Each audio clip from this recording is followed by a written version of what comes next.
சொல்லல முக்கியம், செயல் செயல் செயல் தான் முக்கியம். செய்கை தான் சும்மா சிறப்பா இருக்கணும். இந்த ஆட்சிக்கு வந்தா சும்மா அது செய்வேன் இது செய்வேன் நல்லது செய்வேன் உருட்டுவேன் புரட்டுவேன் அதெல்லாம் கிடையாது.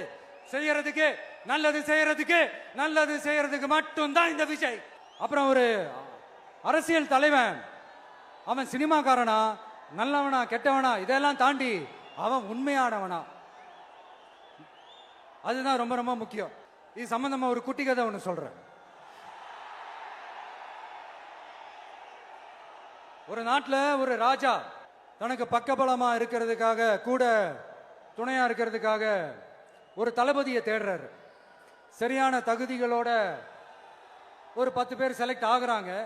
ஆனால் அதில் ஒருத்தர் மட்டும் தான் செலக்ட் பண்ணணும். அதனால அந்த ராஜா என்ன பண்றாருன்னா ஒரு டெஸ்ட் வைக்கிறாரு.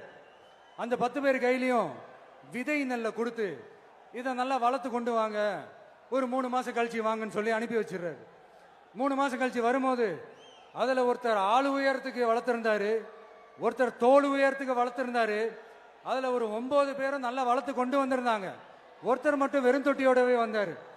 என்னன்னு கேட்டதுக்கு, நானும் தண்ணி ஊற்றி ஊற்றி பார்க்குறேன், உரம் வச்சு பார்க்குறேன், வளரவே மாட்டேங்குது ராஜா, என்ன பண்ணுறதுன்னு தெரியலன்னு சொன்னதுக்கு ராஜா அவரை கட்டி அணைச்சிக்கிட்டு, இனிமே நீதான் என்னுடைய தளபதி, எல்லா அதிகாரமும் உனக்கு தான் சொன்னார். ஏன்னா அந்த 10 பேர் கையிலையும் ராஜா கொடுத்தது அவித்த விதை நெல், அது முளைக்கவே முளைக்காது.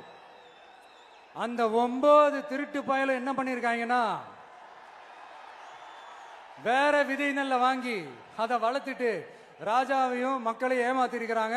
ஆனா இவர் மட்டும் உண்மையை போட்டு உடைச்சிட்டார். அதனால ஒரு நாட்டுக்கு திறமை எந்த அளவுக்கு முக்கியமோ அந்த அளவுக்கு உண்மையும் நேர்மையும் முக்கியம். இப்போ நீங்க எல்லாரும் தான் அந்த ராஜா. நீங்க தேர்ந்தெடுக்க போற அந்த தளபதி